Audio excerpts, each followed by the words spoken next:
মানুষ তাকে প্রত্যাখ্যান করে। মুক্তিকামী জনতাকে বুলেট দিয়ে, গুলি দিয়ে, খুন করে থামিয়ে রাখা যায় না। আমরা কি প্রস্তুত আছি 12 তারিখের জন্য? সম্মানিত উপস্থিতি, বিগত 54 বছরে বাংলাদেশকে যারা নেতৃত্ব দিয়েছে তারা বাংলাদেশকে নেতৃত্ব দিতে ব্যর্থ হয়েছে।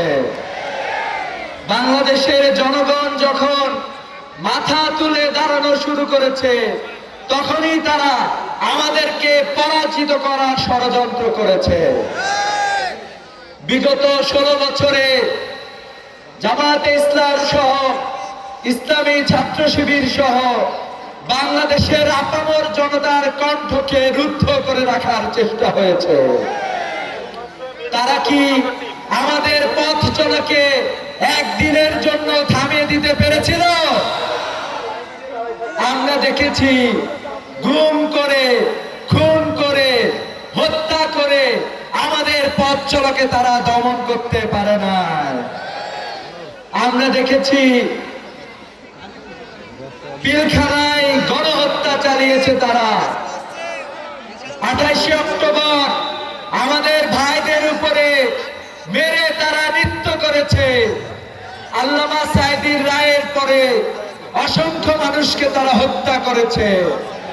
সর্বশেষ 24 জুলাই বিপ্লবে আমাদের গুলি করে থামিয়ে দিতে তারা চেয়েছিল। আমরা বলতে চাই, মুক্তিকামী জনতাকে বুলেট দিয়ে, গুলি দিয়ে, খুন করে থামিয়ে রাখা যায় না। জুলাই বিপ্লবের পরে আমরা ভেবেছিলাম আমরা একটি নতুন বাংলাদেশে প্রবেশ করেছি, কিন্তু আমরা দেখলাম অচিরেই আবারও চাঁদাবাজি শুরু হয়ে গিয়েছে। আবারও এক একটা স্থাপনা দখল শুরু হয়ে গিয়েছে। আবারও ক্যাম্পাসে শহীদ আবরার ফাহাদের মতো তেজগাঁও কলেজে ছাত্র হত্যা শুরু হয়ে গিয়েছে। আমরা এটাও দেখলাম এই সন্ত্রাসী গোষ্ঠী, চাঁদাবাজিতে আসক্ত গোষ্ঠী, চাঁদাবাজির নেশায় একজন জীবন্ত মানুষকে পাথর দিয়ে প্রকাশ্য রাজপথে হত্যা করেছে। বাংলাদেশের জনগণ যখন মুক্তি চায়, আমরা ভেবেছিলাম তারেক জিয়াও মনে হয় মুক্তি চায়, কিন্তু আমরা দেখলাম এখন পর্যন্ত উনি হ্যাঁ ভোটের পক্ষে একটি টু শব্দটিও করে না। আমরা ধিক্কার জানাই এরকম একটি নেতৃত্বকে, যিনি হ্যাঁ ভোটের পক্ষে অবস্থান গ্রহণ করেন না। বাংলাদেশের মানুষ তাকে প্রত্যাখ্যান করে। সম্মানিত উপস্থিতি, আমরা যে নতুন বাংলাদেশ চেয়েছিলাম, আগামী 12 তারিখে যে ব্যালট বিপ্লব শুরু হবে, সেই ব্যালট বিপ্লবের জন্য আমরা সবাইকে প্রস্তুত আছে। আমরা জানি আমাদের অন্যতম একটি গুরু দায়িত্ব সুন্দরভাবে শৃঙ্খলার সাথে এই ভোট সম্পন্ন করা। আমরা বলতে চাই আমরা শৃঙ্খলার সাথে এই ভোট শেষ করতে চাই, কিন্তু যদি এই ভোট নস্যাৎ করার কোন ষড়যন্ত্র হয়, আমরা কি ঘরে বসে থাকব?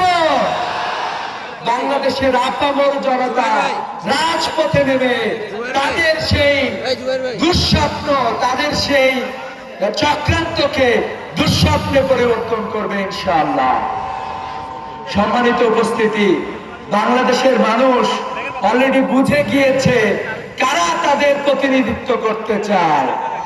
আমাদের তরুণ সমাজ অলরেডি বুঝে গিয়েছে কারা বাংলাদেশের মুক্তি নিশ্চিত করবে।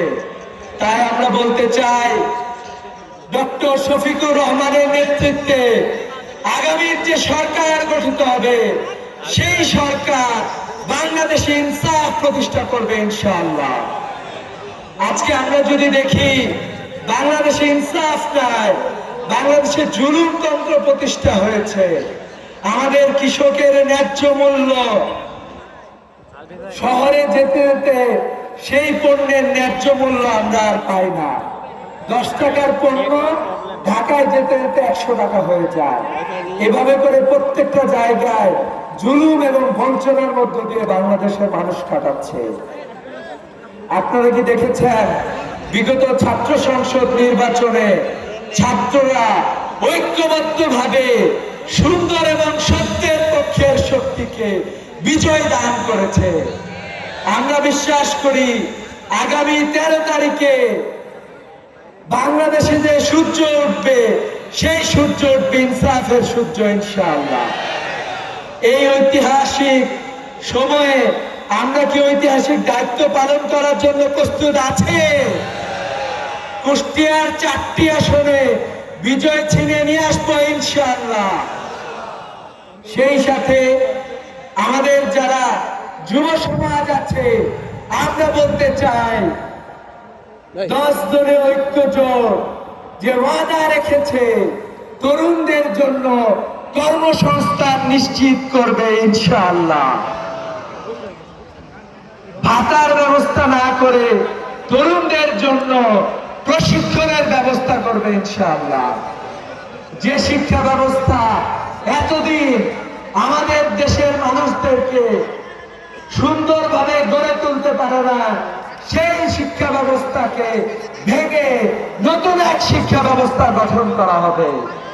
যে শিক্ষা ব্যবস্থায় একজন মানুষকে প্রকৃত মানুষ হিসেবে গড়ে তোলা হবে, যে শিক্ষা ব্যবস্থায় বেকার তৈরি করা হবে না, বরং একটি দক্ষতা সম্পন্ন তরুণ সমাজ গড়ে তোলা হবে ইনশাআল্লাহ।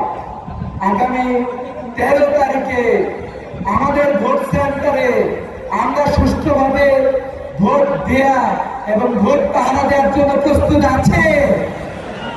আমরা বিশ্বাস করি আমরা সেন্টার পাহারা দিব এবং প্রয়োজনে 14 তারিখে 15 তারিখেও সবাই রাজপথে থাকবো ইনশাআল্লাহ।